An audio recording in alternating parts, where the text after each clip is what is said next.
Hello students, ये इस subject का लास्ट टॉपिक है स्कोर। आई होप बाकी टॉपिक्स आपने प्रिपेयर कर लिए होंगे। ये लास्ट टॉपिक रह रहा था स्कोर। स्कोर क्या चीज़ है? सेडिमेंट का किसी एक जगह से उठ करके फ्लो के थ्रू किसी और जगह चले जाना, कहीं भी चला जाए, ये दिस इज़ कॉल्ड स्कोरिंग। ठीक है, सिंपल वर्ड में। और इसको देखेंगे, रिजल्ट ऑफ इरोजिव एक्शन। इरोजिव क्या होता है? जो धीरे धीरे मिट्टी कहीं किसी एक जगह की उठ के जाती रहती है, तो इसको बोलते हैं इरोजिव एक्शन। और ये उठ के कहीं और चली जाए, कहाँ चली जाए इससे मतलब नहीं है, यहाँ से उठ के जा रही है किसी एक जगह से, this is called erosive action. Erosive action of flowing water. Flowing water का जो इरोजिव एक्शन है, उसकी वजह से एस्किवेट करे, कैरी करे और दूर ले जाए। Carrying away sediment from the bed and bank of the stream due to influence of the structure such as abutment and bridge pier। अब abutment और bridge pier में एक ओवरव्यू दे देता हूँ। कोई ब्रिज मान लीजिए बनता है, ऐसे ब्रिज के लिए कॉलम्स लगते हैं, इसको पियर बोलते हैं। और जो abutment होता है, जो लास्ट का स्ट्रक्चर होता है, लास्ट वाला स्ट्रक्चर इस तरह से, जो कि यहाँ के सॉइल को रोक के रखता है, दिस इज कॉल्ड abutment। ठीक है, abutment और पियर के आसपास का जो एरिया है, उसको ले करके कहीं और चला जाए। ठीक है, इसमें दो चीज़ें होती हैं, या तो बिल्टअप हो जाए, कहीं और से सॉइल आके डिपॉजिट हो जाए और बेड की हाइट बढ़ने लगे, डिपॉजिट होने लगे, बिल्टअप, इसको बोलते हैं एग्रीगेशन। ठीक है, इसको बोलते हैं एग्रीगेशन। और लॉन्ग टाइम के लिए कोई कहीं पे बेड का जो सॉइल है वो उठ के कहीं जा रही है, तो इसको बोलते हैं डिग्रीडेशन। एग्रीगेशन और डिग्रीडेशन। ठीक, इसी डिग्रीडेशन को डिग्रीडेशन स्कोर भी बोलेंगे। ठीक है, ब्रिज के साइड पे जो भी डिग्रेडेड होगा, जो भी सॉइल उठ के जाएगी, दैट इज डिग्रेडेशन स्कोर।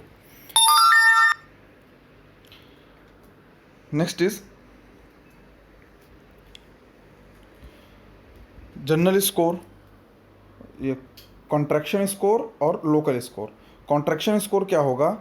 जब कोई ब्रिज और पियर, मान लीजिए सपोज करिए ये एक स्ट्रीम है, इसकी विथ है और इसके ऊपर एक ब्रिज लगेगा, ब्रिज लगा हुआ है, तो ब्रिज के पियर होंगे, यहाँ पे अबेंडमेंट लगेगा।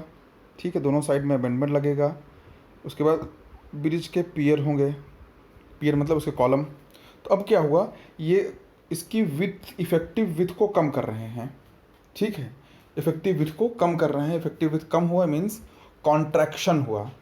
कॉन्ट्रैक्शन होगा तो क्या होगा, आप जानते हैं Q is equal to AV।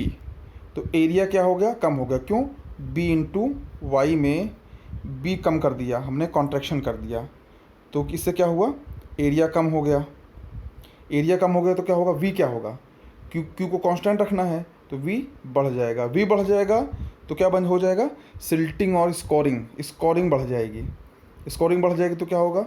यहाँ से जितना भी किसी ब्रिज के आसपास के जो भी सॉइल है, जो भी बेड है, उसको उठा करके वो वाटर अपने साथ ले जाएगा, क्योंकि वेलोसिटी ज़्यादा हो गई और इरोजिव एक्शन बढ़ जाएगा।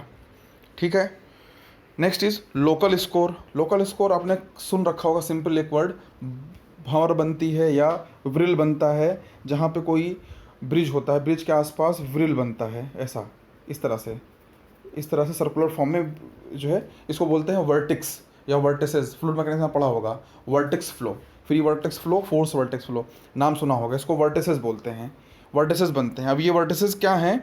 बेड के चैनल के बेड में जो डिपॉजिट होगा, जो भी बेड का मटेरियल होगा, उसको ये अपने साथ वर्टिसेस के फोर्स की वजह से अपने साथ पिक कर लेंगे, और इसकी पिक होने की वजह से वो फ्लोइंग वाटर के साथ कहीं और चले जाएंगे, किसी और लोकेशन पे डिस्प्लेस हो जाएंगे। इसको बोलेंगे लोकल स्कोर। ठीक है, समझ में आ गया? ये सब चीज़ें कंप्लीट हो गई। अब एक लास्ट टॉपिक जो आता है, वो आता है इसमें क्लियर वाटर स्कोर और लाइव बेड स्कोर। इसको आप खुद से पढ़ेंगे, कोई चीज़ कन्फ्यूज़न होता है सर्च करेंगे, पढ़ेंगे और मुझसे पूछेंगे।